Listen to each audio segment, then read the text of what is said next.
Hello friends, तर आज आपण बनवणार आहोत गूळ आणि शेंगदाण्याचे लाडू, जे की खाण्यासाठी खूप पौष्टिक असतात आणि एकदा केल्यानंतर ते जवळपास महिनाभर टिकू शकतात. लाडू बनवण्यासाठी फक्त आपल्याला लागणार आहेत गूळ आणि शेंगदाणे. तर चला मग रेसिपी पाहूयात.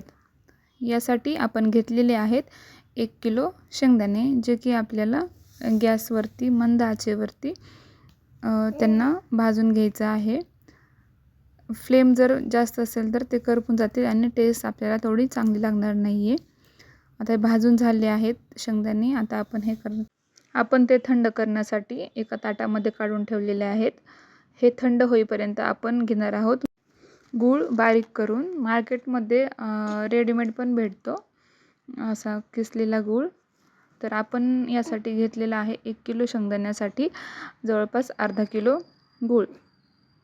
आता मिक्सरच्या भांड्यामध्ये आपण घेणार आहोत गूळ आणि शेंगदाणे, जेणेकरून आपल्याला परत सेपरेट कुटण्याची गरज नाही आहे.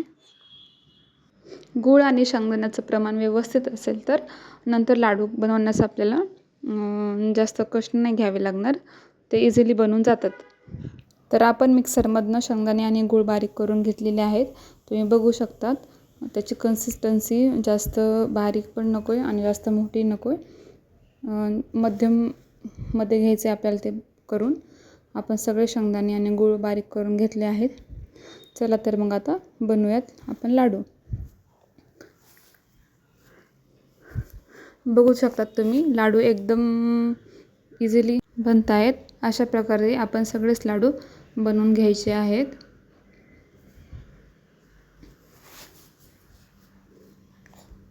तर आपले झाले आहेत लाडू तयार.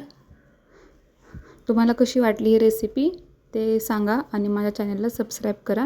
भेटूयात नवीन व्हिडिओमध्ये. बाय.